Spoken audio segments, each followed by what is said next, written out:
Está no ar, Carreira e Suas Vozes. O talk show que conecta pessoas, histórias e negócios. Trajetórias reais, desafios, conquistas e superações que inspiram. Apresentação da empresária e mentora Cláudia Cardillo.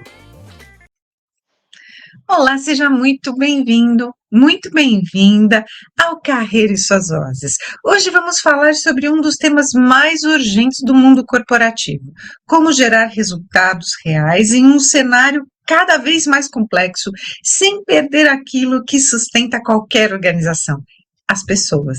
Eu sou Cláudia Cardillo e recebo Reinaldo Rachid Júnior, engenheiro, escritor, fundador da Raido Consultoria, que há mais de 25 anos atua diretamente com lideranças e equipes, ajudando empresas a transformar estratégia em comportamento no dia a dia. Seja muito bem-vindo, Reinaldo. Muito obrigado, Cláudia. Vai ser um prazer, né, dividir um pouco dessa história e dessas motivações, né, que culminaram com o mais novo lançamento do livro, né, Gerar Valor com Pessoas, aqui com você e sua audiência. Que legal, parabéns! É o nascimento de um novo filho, de um novo conceito. Toda vez que a gente lança um livro, a gente renova o nosso conhecimento. Então, meus parabéns para você, porque isso marca a vida da gente, né? Verdade, é verdade. E cadê o livro? Ele está aí pertinho? Aqui. Uau! Gerar valor com pessoas. Que delícia! Parabéns! Muito sucesso para você. Obrigado. Reinaldo, nesse livro você traz uma provocação poderosa. O maior desafio das organizações não é técnico, é humano. Em um ambiente marcado pela pressão por resultados, avanço da tecnologia e crise de engajamento, como construir culturas mais conscientes, colaborativas e sustentáveis? Perfeito, né? Essa é a pergunta de $1 milhão, né? Eu acho que até para contextualizar, eu vou brevemente aqui falar um pouco, né, de onde é o meu olhar para a gente chegar, né, na resposta desta pergunta. Até porque a sua formação é de engenheiro, né? E o engenheiro ele pensa de uma forma diferente. Então contextualiza para a gente, para que a gente possa entender melhor. Legal, né? Eu sou engenheiro químico de formação, né? Então, um engenheiro químico ele é um especialista em processos de transformação, processos de separação, né?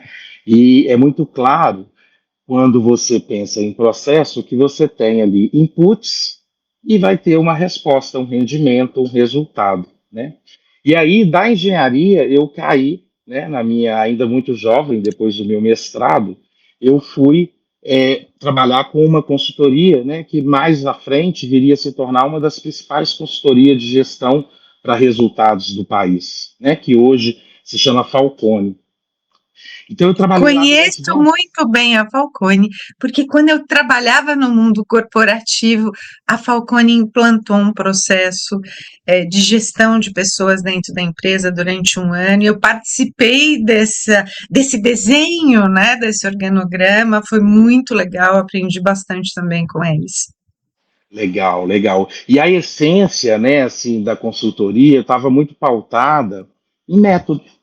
Eu ter método de gestão, planejamento, né, disciplina de execução. E ao longo desses 10 anos que eu estive lá, eu trabalhei muito com pensamento estratégico dentro da organização, com o desdobramento dessa estratégia, né, e indicadores que vão linkar a operação com aquilo que a organização precisa desenvolver pensando no futuro. Mas alguns questionamentos me vinham à frente, né, deste trabalho, desse processo.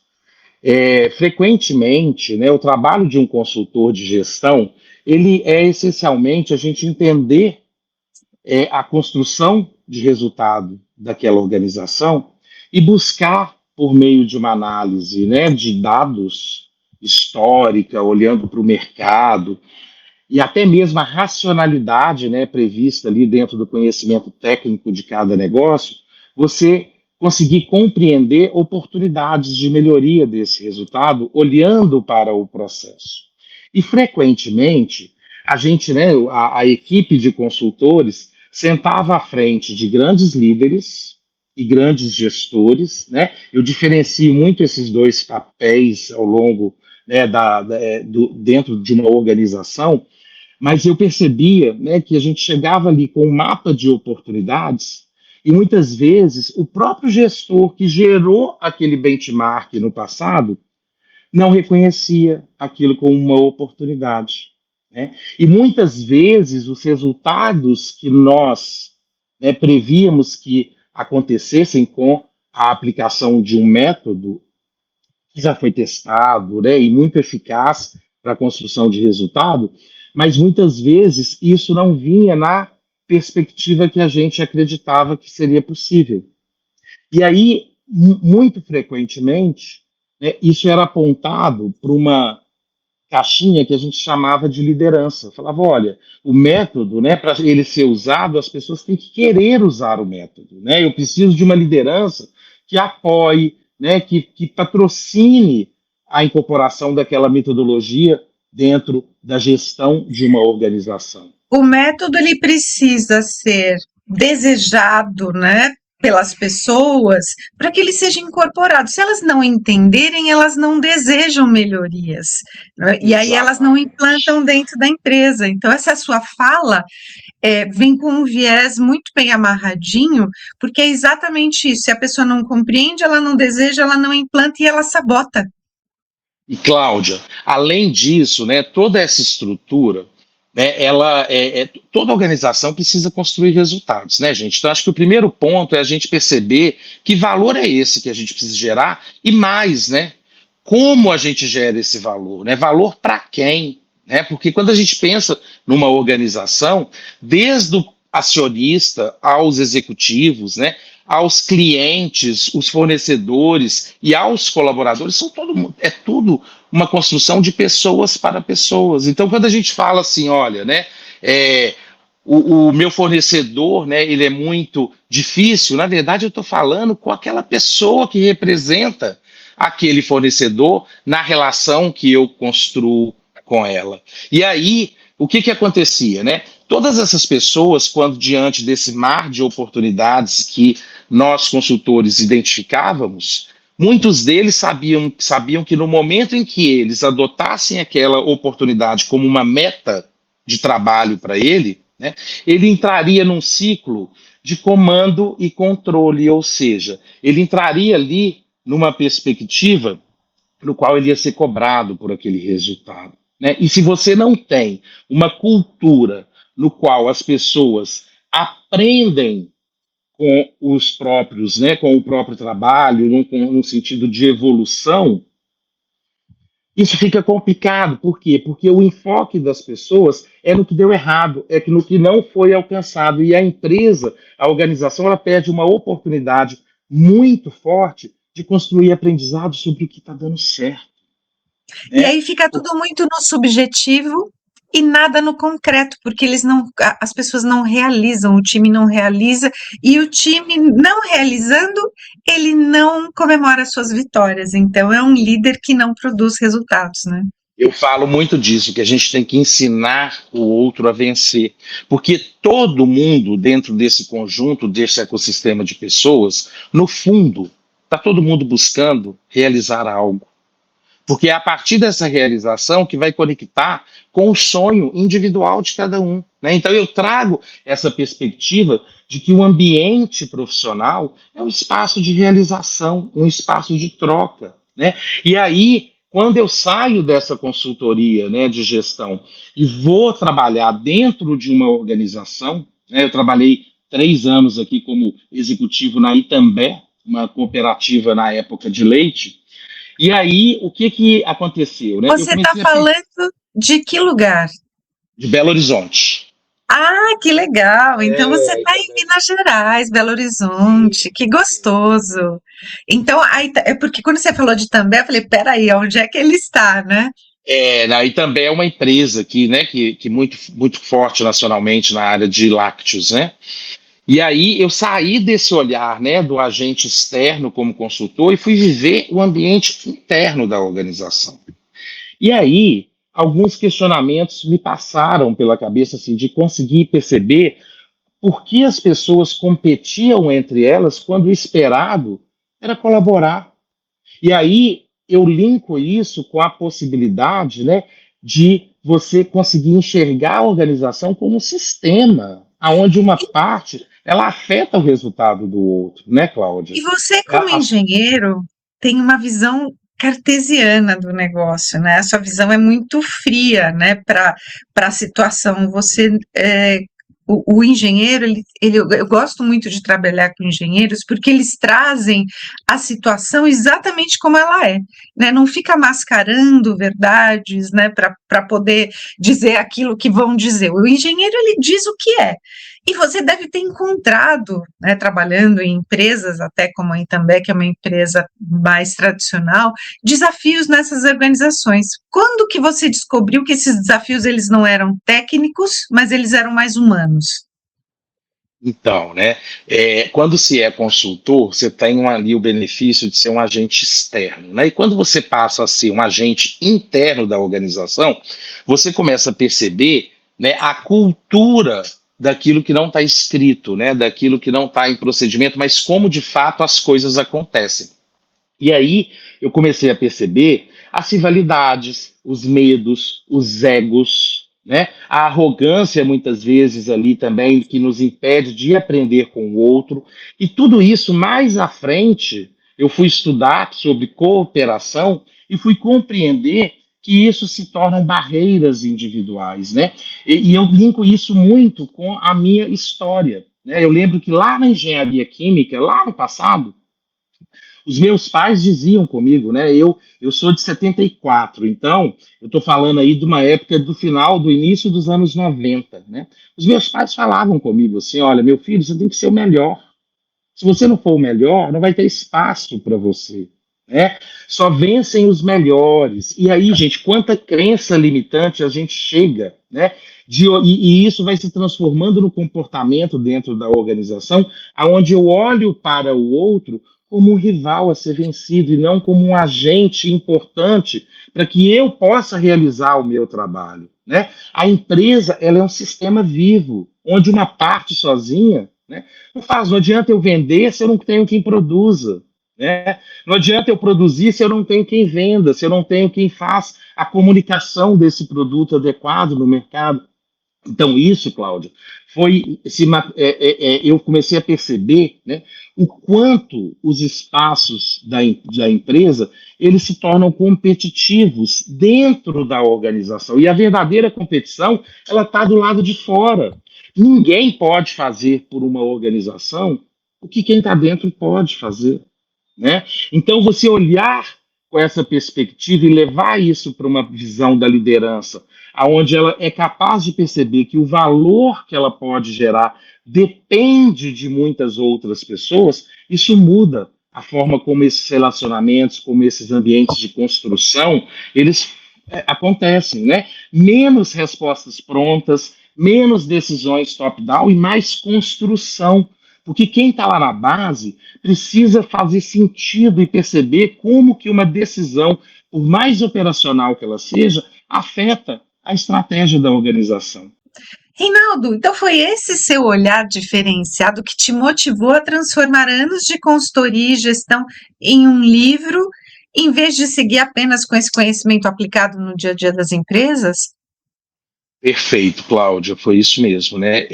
Ao longo da minha trajetória, eu fui compreendendo ambientes dos mais diversos tipos de cultura e desenhando programas, workshops, para que a gente pudesse, né, trabalhar com a dor daquela organização. E ao longo dessa trajetória, né, eu fui começando a ver que eu tinha muito material de pesquisa, né, e de conhecimento que eu resolvi trazer isso dentro de um livro. Mas o livro ele traz também um viés que é como um engenheiro se transforma que tem, né, todo esse viés pragmático, pode se transformar num maestro, aonde ele vai compreender as habilidades, os talentos e como essas pessoas se relacionam para construir melhores resultados e gerar maior valor naquilo que ele se propõe a fazer. É interessante você trazer isso, né? A visão do maestro é a visão do todo, que é exatamente isso que a gente estava falando lá atrás, que o engenheiro, ele tem essa questão, né, de não mascarar mesmo, ele consegue entender. Eu sou musicista de formação mesmo, estudei durante muitos anos e percebo o quanto a importância de ter um líder como um maestro mesmo regendo o seu time, porque sem liderança as pessoas elas ficam desorientadas, né? Porque não existe estratégia. E no livro, que eu não li ainda, mas quero ler, você afirma que estratégia costuma falhar na execução. Onde, na sua experiência, normalmente ocorre essa ruptura? Então, essa ruptura normalmente ela acontece na média gestão, né? Você tem ali os dirigentes, as pessoas que, de uma forma formal ou não, estão ali com os direcionamentos estratégicos de um determinado negócio. Só que isso precisa chegar lá na base da operação, né? Se você pensar numa organização que atende um cliente no varejo, por mais que ela tenha os seus padrões de atendimento, né, de como encantar o cliente, de como construir uma boa experiência para aquele cliente, isso só vai ser possível por causa de um indivíduo que vai atender aquele cliente. E esse indivíduo, ele escolhe como ele vai atender aquele cliente. Se ele está num bom dia, se ele não está num bom dia, se ele está vivendo questões que estão tirando a tranquilidade dele, né? Então, por mais que a gente estabeleça isso, a média liderança, ela tem que ser capaz de desdobrar essa estratégia, não só da forma metodológica, mas de conexão com essas pessoas. O trabalho precisa fazer sentido. Tem um livro do professor Emerson, que chama Plantando Carvalhos, que ele fala assim, tinham 3 operários na construção civil, né? Uma pessoa passou e perguntou para o primeiro, o que você está fazendo? Ele falou, eu estou levantando uma parede. O segundo perguntou para ele, um primeiro falou, eu estou assentando um tijolo. O segundo falou, eu estou levantando uma parede. O terceiro falou, eu estou edificando uma catedral. Né? Quem é que tem mais senso de propósito, que sabe o que está fazendo e é capaz de perceber o impacto daquilo que faz para o outro, né? Para o meu cliente, para a sustentabilidade do próprio negócio. Então, a estratégia, ela precisa virar comportamento no dia a dia. É assim que a gente faz. As empresas, elas conseguem pensar no que é bom para ela, mas a dificuldade está em transformar esse pensamento em ação efetiva no dia a dia. Reinaldo, você trouxe isso de uma maneira muito didática, né? Porque você defende a questão do propósito, a questão de gerar valor, né? E só é possível quando as pessoas têm protagonismo e responsabilidade. Por que, na sua visão, isso ainda é tão difícil nas organizações? Então, você tocou num ponto chave, Cláudia, né? Que, olha só, quando a gente traz essa perspectiva da organização, eu gosto muito de ver as pessoas, independentemente da posição e da complexidade das ações que ela lida no dia a dia, né? Eu gosto muito de entender que todo mundo é um gestor. Se você tem uma entrega para fazer e você gerencia o seu tempo, a forma como você vai fazer, o nível de pesquisa que você vai aderir àquela construção, você está gerindo aquela entrega, né? Então, se a gente fala, né, que todo mundo é gestor, é importante as lideranças perceberem, né, que as pessoas elas precisam ir gradativamente ampliando o seu nível de autonomia. Porque quando a gente fala de resultado, a gente está falando de responsabilidade como neste papel de gestor para a construção de um resultado. Mas você entregar responsabilidade para alguém sem conceder a autonomia, você está transferindo vulnerabilidade. Né? Aí você forma aquela organização, né, aquele equipe, aquele grupo, aonde o líder, né, ele bate porque ele sabe que aquele resultado precisa vir, ele tem uma pressão forte ali para construir aquele resultado, mas na hora que as pessoas olham para as mudanças em processo que precisam acontecer para mudar o patamar do meu resultado, as pessoas às vezes não conseguem agir, não têm recursos para fazer, né? Muitas vezes, quando você pensa na ação que você precisa implementar, você está imbuído ali de um otimismo, mas na prática, no dia a dia, para colocar aquele projeto, né, em ação e fazê-lo acontecer, muitas outras forças, às vezes até o próprio momento da organização pode ser diferente e impedir que aquele projeto siga adiante. E aí a gente entra naquele clássico, né, conceito, né, que eu gosto muito de parafrasear aqui, que é do Einstein, né, gente? Se eu quero mudar o patamar de um resultado, eu preciso modificar o meu processo. Né? Não adianta eu. E isso é uma coisa que ficava muito evidente para mim, né, quando eu levava essas oportunidades para que um líder ou um gestor falasse: opa, peraí, vamos, eu vou pegar e vou melhorar o meu resultado, vou investigar aqui, né, as causas ou as situações que me levaram à construção de um benchmark do passado, mas muitas vezes eles viam aquilo como um confronto futuro que ele ia ter que ter, e muitas vezes ele não tinha, às vezes, noção do porquê que aquele resultado foi bom no passado, por que ele aconteceu, né? Então eu falo que aí é o exemplo da falta de gestão, ou seja, eu me posto como uma área que está refém ou à mercê das externalidades. Então, se o mercado vai bem, eu vou bem, né? Mas a diferença de um bom gestor, ela aparece na hora que a crise chega, na hora que o problema acontece, e aí sim eu tenho que usar toda uma construção metodológica para fazer isso. Agora, olha que interessante, você tocou num ponto no início aqui que falava da complexidade, né? E aí, quando a gente olha para essa complexidade, a gente pensa, o método, né, lá dos anos 90, dos anos 2000, que se mostrou muito eficaz, ele vai ficando cada vez mais difícil de aplicar, porque a complexidade, ela traz problemas inéditos, que a gente nunca viveu, e problemas que hoje pode se apresentar de uma forma e amanhã pode se apresentar de outra.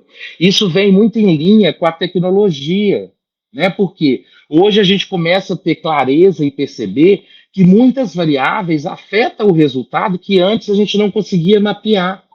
E com a velocidade da tecnologia, da informação, a gente começa a perceber que as coisas não são tão simples. E aí entra toda uma mudança metodológica que conecta as organizações com agilidade. Olha que contrassenso, né? E se eu preciso agora dar respostas para aquilo que eu nunca sei e com maior velocidade, né? Então, E a a agilidade. agilidade, ela traz mais pressão para o mercado, ela traz mais problema de saúde mental dos colaboradores e uma ruptura dentro do próprio time, porque o líder não está sabendo levar isso, né? Reinaldo, me fala uma coisa, em um ambiente corporativo cada vez mais pressionado por esses resultados rápidos e agilidades, como equilibrar a performance, a cultura e a humanidade sem perder eficiência, principalmente no ano de implantação da NR1 aqui no Brasil? Perfeito, perfeito. Olha só, Cláudio, a resposta para isso, né, passa em você perceber que você não constrói nada sozinho, né? Quando a gente fala de agilidade, a gente não está falando necessariamente de velocidade.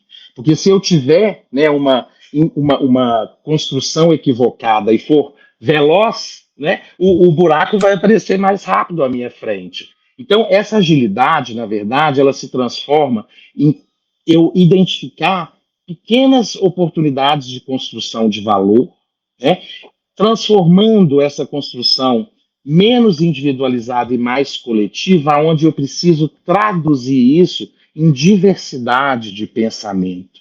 Aquela resposta correta que o método nos apontava lá atrás, hoje eu preciso de ser capaz de me abrir e perceber que existem pontos de vistas diferentes do meu, né, de eu perceber que sair da minha bolha, né, de querer simplesmente reforçar uma ideia que eu penso e perceber as adversidades, porque elas vão aparecer, eu vou conseguir identificá-las. Então, nesse ambiente, a gente precisa trabalhar, né, duas coisas que eu acho muito importantes, que são competências assim que urgem dentro das organizações. O pensamento crítico, né, de eu ser capaz de perceber tanto a crítica positiva quanto a negativa de uma determinada construção, né?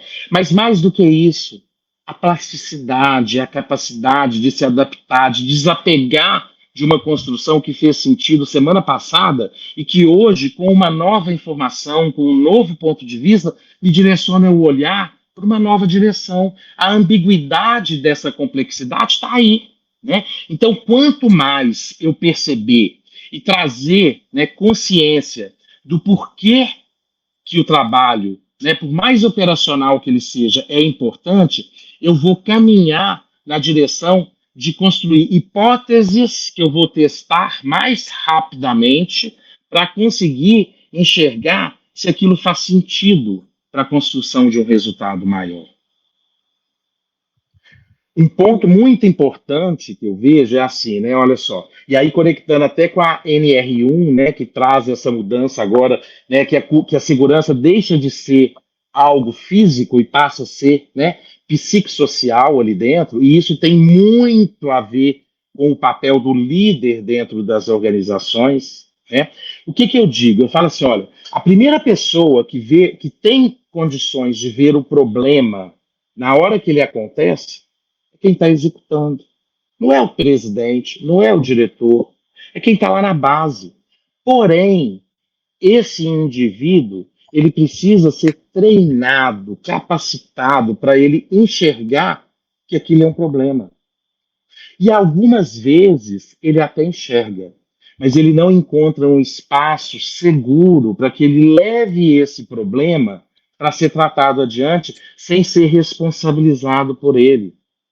Quando a gente se depara diante de um erro na organização, nesse ambiente, né, de negócios atual, a pergunta que a gente tem que fazer não é quem errou, é o que no processo permitiu com que o erro pudesse acontecer.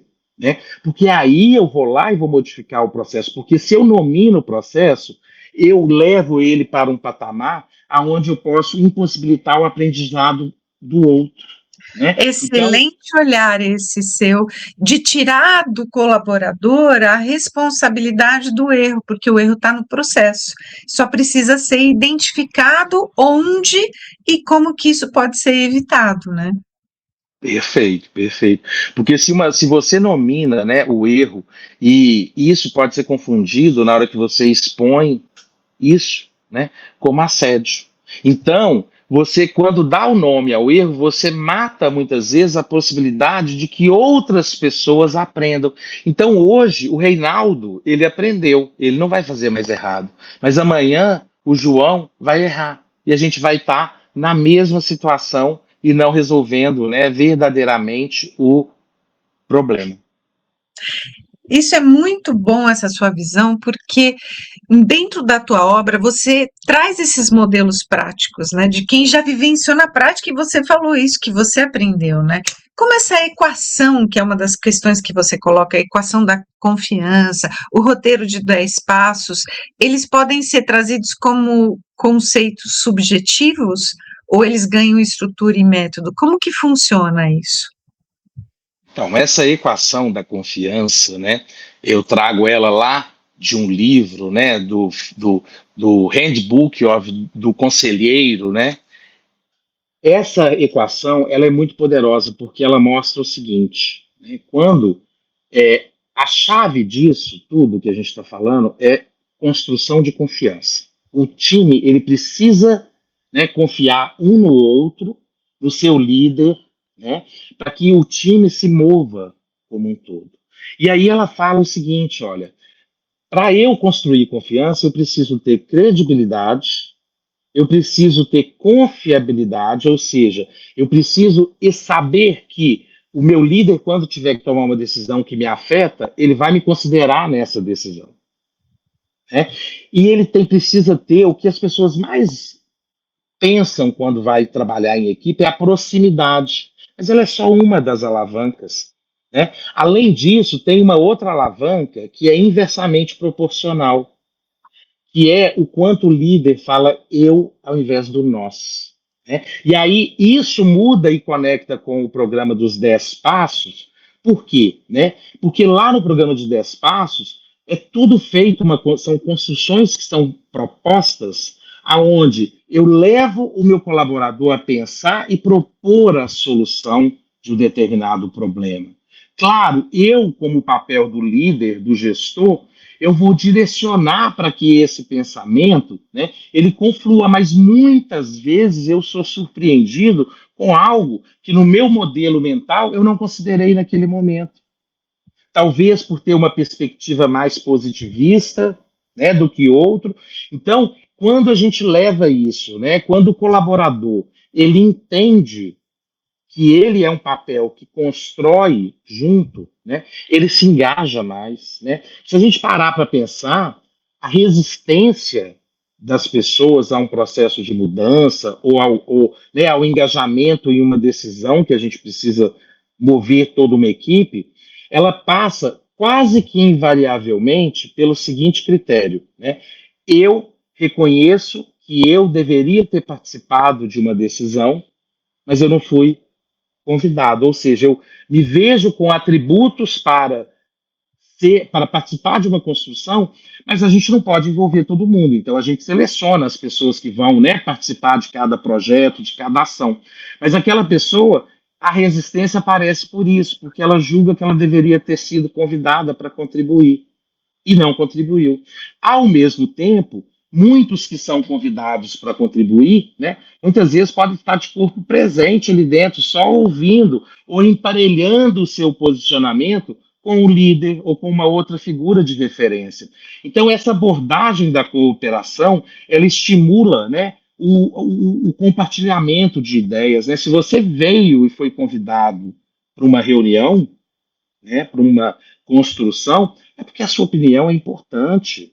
Né? Então, eu tenho mudado, inclusive, as dinâmicas quando eu faço trabalho em equipe, porque agora eu mudo, eu não coloco as pessoas uma atrás das outras. Na prática, eu coloco em um grande círculo, para que todo mundo veja e seja percebido pelo outro, para que todo mundo perceba que tem um papel relevante, né, equidistante de um propósito do centro, não importando a complexidade da sua posição ali dentro, né, porque um presidente sozinho, um diretor sozinho, ele não faz o que precisa fazer. É um batalhão de gente que precisa estar, né, orquestrado e compreendendo qual que é o valor do trabalho que eles constroem.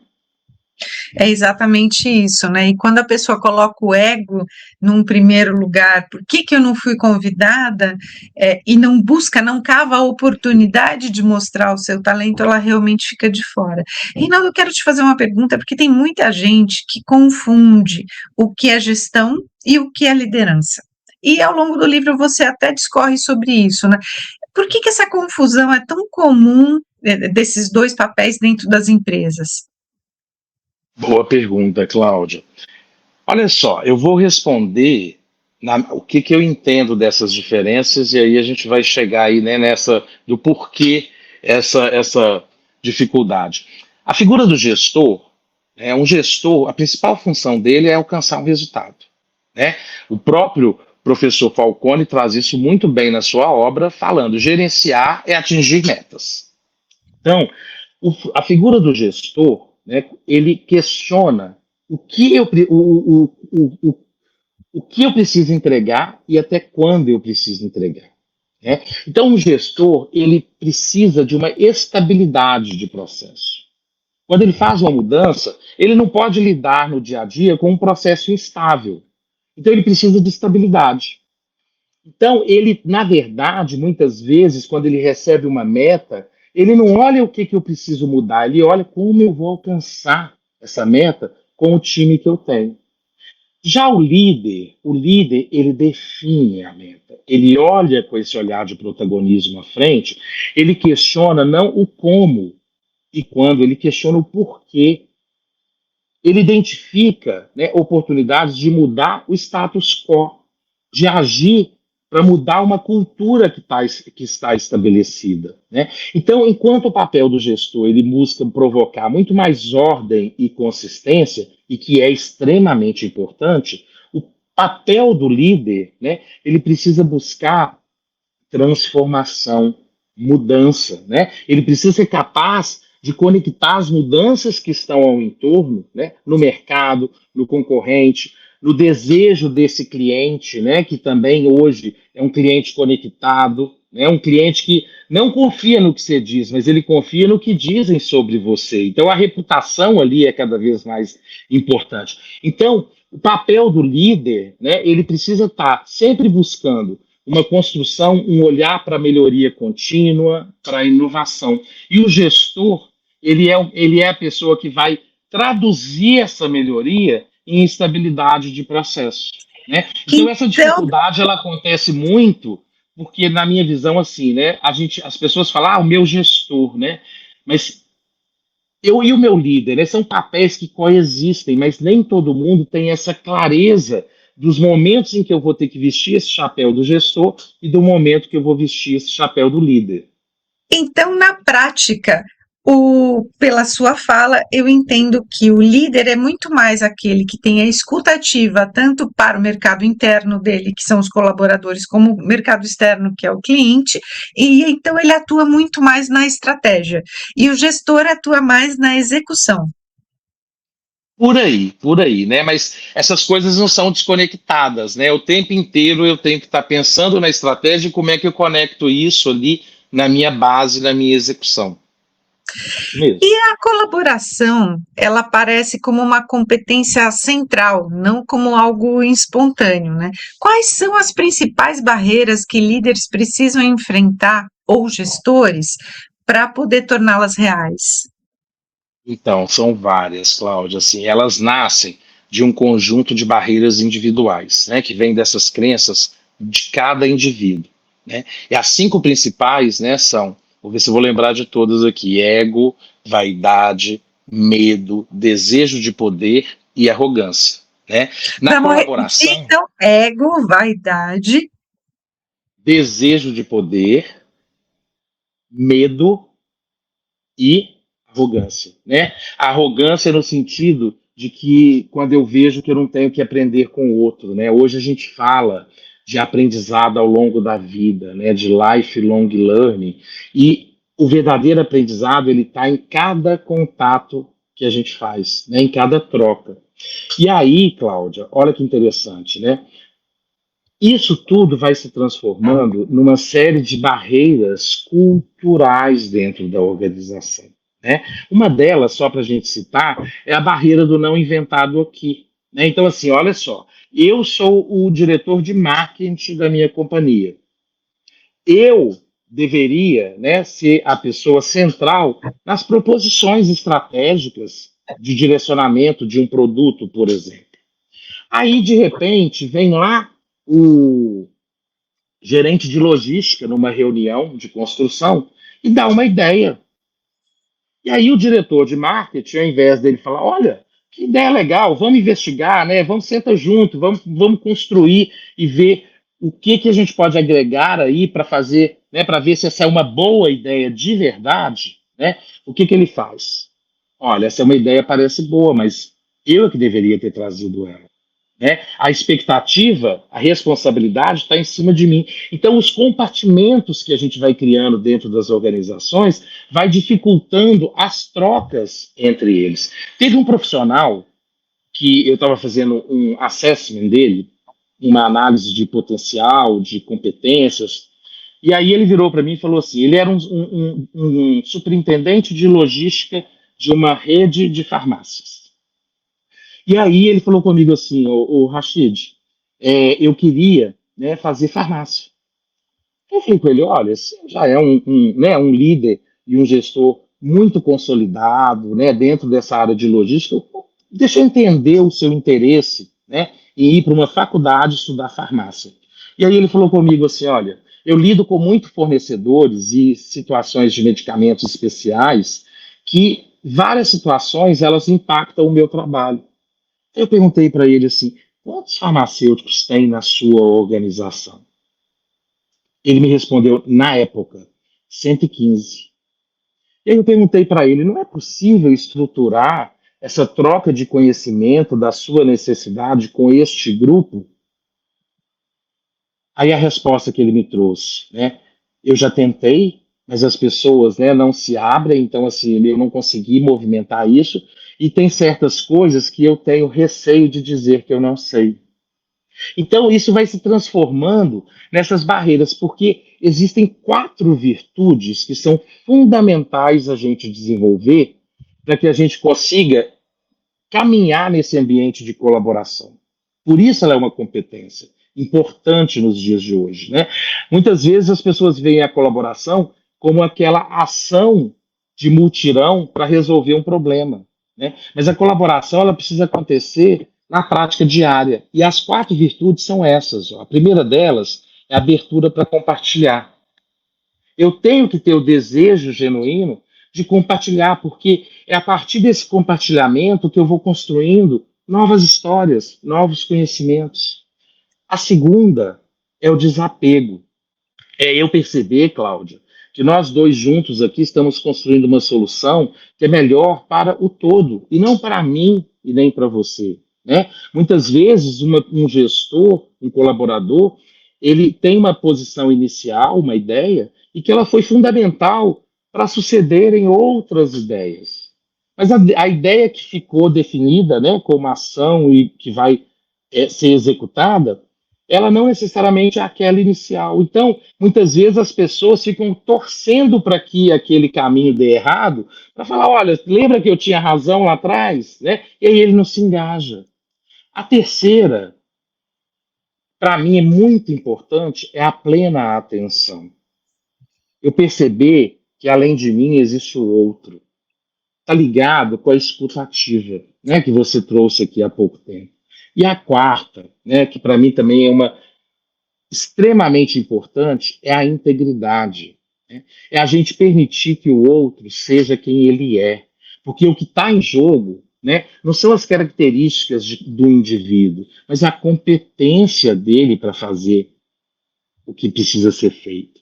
Nas minhas palestras, eu faço uma pergunta para as pessoas que deixa todo mundo assim em estado de muita reflexão. Né? Eu pergunto assim: quem aqui quer que o outro que trabalha com você dê o melhor dele? E todo mundo levanta a mão. Né? Quem quer dar o melhor de si? Mas a pergunta que eu faço na sequência é: como que o outro pode dar o melhor dele se ele não puder ser quem ele é? E aí ninguém levanta a mão, né? Fica todo Ninguém mundo levanta a mão. quietinho. Então, tudo isso vai impactando nesse ambiente cultural de competitividade, né? Aonde fica nítido ali essa coisa que eu falo, né? Da gente eliminar os silos, né? Os compartimentos e trabalhar de forma integrada. Isso é muito antigo, gente. Esse Descartes falava sobre visão sistêmica, né? Mas é uma grande dificuldade, por quê? Porque a gente precisa entender, né, e pensar com a mentalidade da abundância e não da escassez. Sabe, tem espaço de construção para todo mundo, a gente precisa querer que eles existam. E a gente vive um momento agora também muito desafiador, porque com o avanço da inteligência artificial e da automação, as soft skills elas são mais elas chamam mais atenção, porque dentro de um time a gente precisa ver esse grupo se ajudando, né?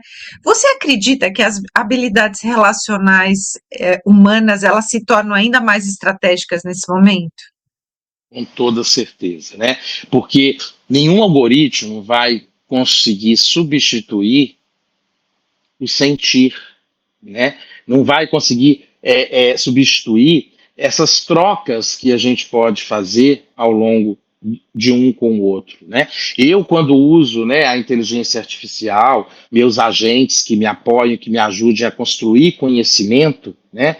Eu falo que assim, essa é uma leitura, porque isso depende de como eu programei eles, de como eu lido com eles, do que eu digo para ele que é relevante para mim. E o outro vai ter uma outra abordagem.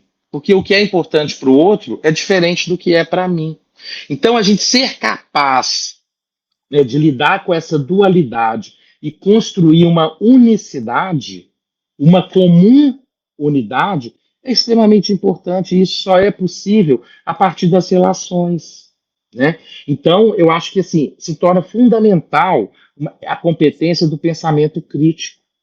né, de eu conseguir usar a inteligência artificial para construir inteligência ampliada e não para substituir a inteligência humana. Então, cada vez mais, eu vejo a organização como um espaço de desenvolvimento das pessoas. E falando um pouquinho agora do futuro, né, uma vez que a gente já inseriu a IA nesse momento, que tipo de liderança tende a perder espaço nos próximos anos e qual começa a se tornar indispensável para esses times? Olha, a verdadeira liderança que vai estar que vai estar preparada para os dias de hoje, tá? Eu não estou eu estou trazendo o seu futuro para o amanhã, tá? É uma liderança que ensina as pessoas a pensar, que leva contexto, que traz menos respostas. Ela pode ter até a resposta dela, a resposta que ela quer, né, que o grupo se alinhe, se direcione. Mas ela precisa ser capaz de escutar outros pontos de vista, né? Ela precisa ser capaz de perceber que existe pensamento além dela. Isso, gente, lá na química, olha que interessante, né? Lá na química, as moléculas, né, quando são formadas, as substâncias, quando são criadas, elas vêm pela junção, né, de duas polaridades, do positivo e do negativo. Então, é o antagonismo que vai fazer com que as pessoas consigam buscar melhores propostas de soluções. Né? Se você tem duas moléculas ali que estão iguais e que estão pensando, né, dentro de uma determinada bolha, é o que lá na química a gente chama do gás nobre, que não se mistura. Né? E o conhecimento, gente, eu não sei se vocês percebem isso, mas assim, as coisas estão acontecendo de um dia para o outro. As coisas mudam com uma velocidade, né, que a gente... a IA, né, com a velocidade de processamento, de pesquisa e de construção chegando, isso tende a acelerar ainda mais. Então, se você não trabalhar, né, o pensamento crítico, ser esse líder que ensina o outro a pensar, e aí você vai ter que estar preparado, né, para os questionamentos, para o pensamento que advém a partir desse conhecimento. Né? Mas o líder que não ensinar isso às pessoas a pensarem, as pessoas vão estar repetindo textos, padrões, que muitas vezes eles nem sabem o impacto disso no resultado, né, ou na vida mesmo das pessoas. Então, E na isso, sua para mim, opinião, eu quero saber de uma questão específica aqui que você trouxe. Na sua opinião, você acha que o colaborador ele já está pronto, já está apto para começar a pensar? olha, eu acho que não, assim, no sentido de que há uma mudança cultural muito grande para acontecer, sabe? Então, assim, existem pessoas, né, e eu estava até falando disso há pouco tempo atrás aqui num outro encontro, mas tem muitas pessoas que querem as respostas prontas. Só que essas pessoas, elas vão se deparar com realidades no qual elas vão ser convidadas a pensar ou a forma de trabalho dela pode vir a ser substituída. Né? Então, tudo aquilo que é automático, isso tende a ser padronizado, né? Ou a ser construído por robôs, por algoritmos. Então, o que vai valer é a nossa capacidade de pensar. E aí, sabe uma coisa que eu tenho indicado para as pessoas? Que eu falo assim, eu trabalho com desenvolvimento, né? Então eu fico pensando ações de desenvolvimento, e não é porque eu estou lançando um livro, não, mas eu acho que uma das atividades que todo mundo deveria buscar a fazer é resgatar o hábito de leitura. Porque é ali que a gente cria as conexões, né, o raciocínio. Então, assim, gente, é muito fácil. Pega um livro, leia, né, um livro por semana, um livro de qualquer tema, mas isso vai ajudar nessa capacidade cognitiva, né, e de levar a gente a pensar, a associar modelos e construir. Né, porque a gente precisa, a IA é uma realidade, né, mas outro dia alguém virou para mim e falou assim, não foi eu que respondi isso, foi a IA. Eu falei, olha, não. Você não pode dar essa autoridade, né, para uma inteligência artificial. Na verdade, ela é um meio, um mecanismo para que você pense, para que você construa melhores elementos, né, com que talvez você, para fazer uma pesquisa, você demoraria meses de estudo. E hoje, às vezes, você consegue acessar um conhecimento, né, em uma semana, em dias, em horas. Agora, o que eu preciso entender é que toda construção ela precisa passar pelo crivo humano, né, pela inteligência, para fazer sentido. Porque não é que uma coisa é verdade essa questão do que é verdade e o que não é, né? Ela está se desmistificando, né? O que é verdade para mim pode não ser verdade para o outro e está tudo bem. A gente lida com essa dualidade no dia a dia, né? Então essa para mim, ô Cláudia, é uma das questões muito prementes no mercado de trabalho hoje, sabe? As pessoas encontrarem essas alternativas de construir valor. E valor a gente constrói pensando, sabe? É planejando boas ações para aprimorar os resultados.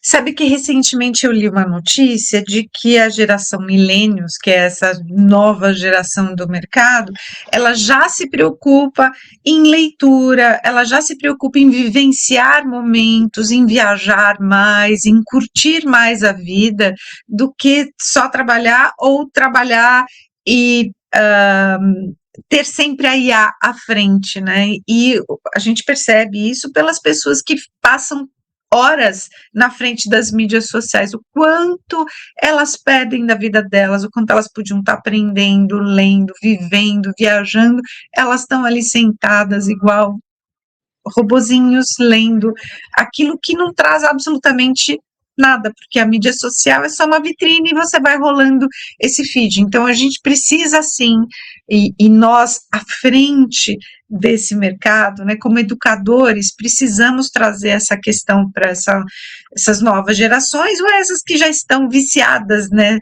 nas mídias sociais, que existe vida sim, e que a vida ela é feita tanto de vivência quanto de aprendizado, seja pelos cursos, seja pela leitura, e a leitura ajuda muito a cognição, ajuda muito a pessoa a criar cenários, né, na memória dela. Então eu concordo com você com relação a isso, e eu quero te perguntar o seguinte: durante a criação de um livro, a gente pesquisa muito, a gente coloca o conceito no livro e ele vai mudando, né? E eu acredito que isso tem impactado muito a sua vida, o livro gerar valor com pessoas, porque o próprio nome já traz isso, né?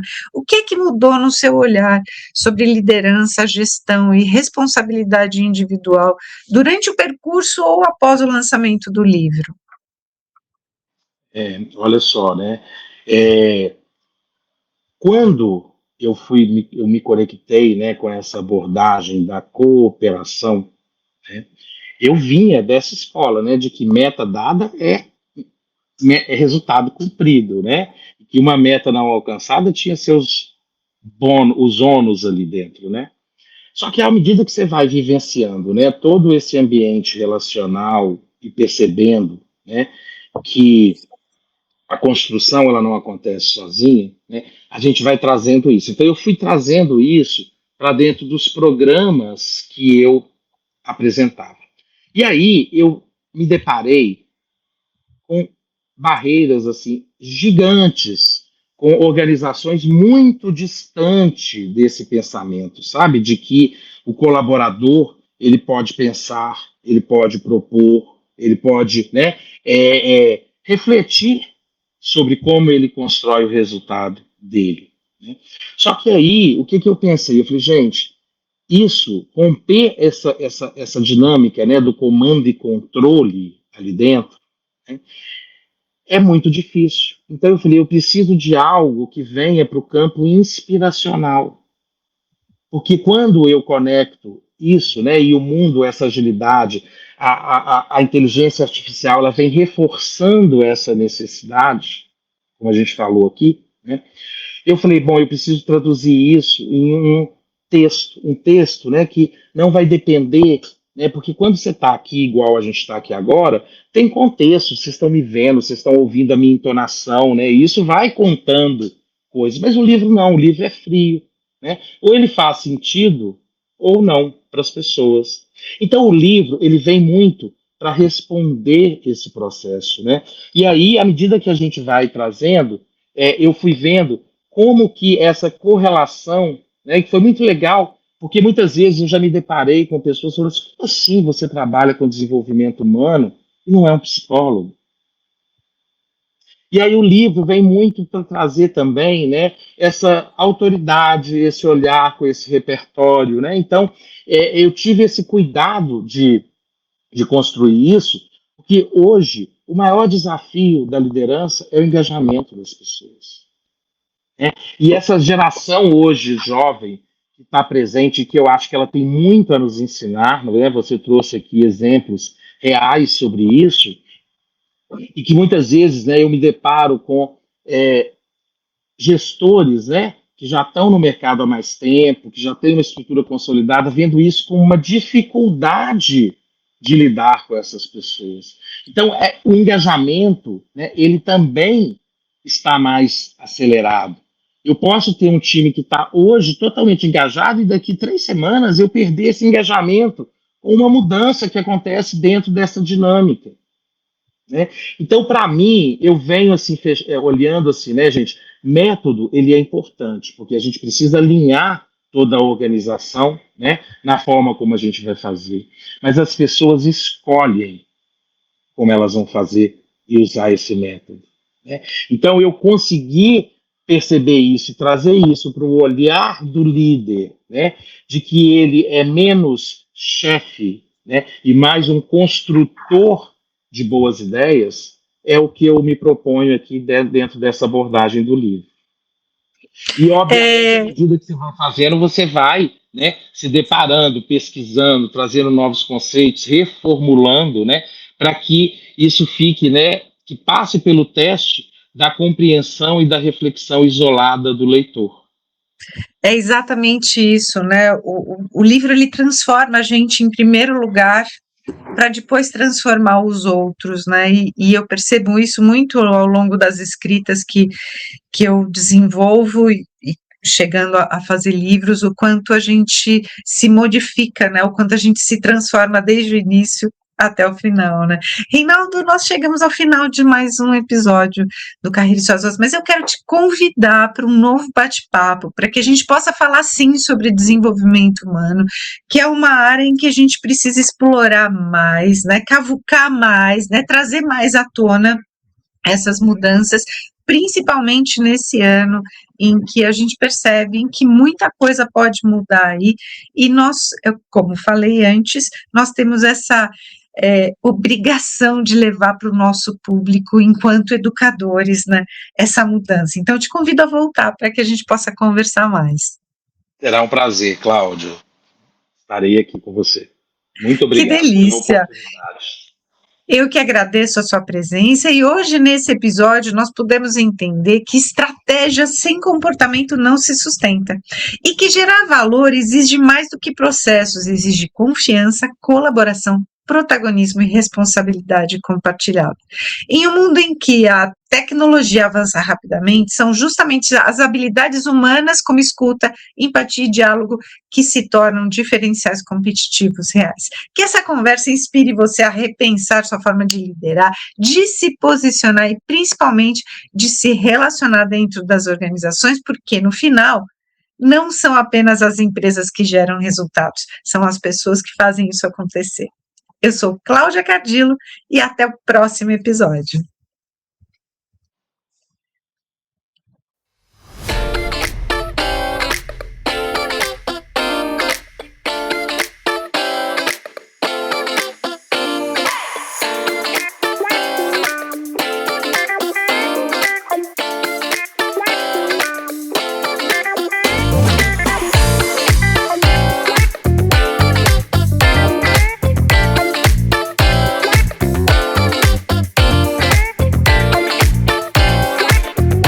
Carreira e Suas Vozes. Sua jornada começa aqui.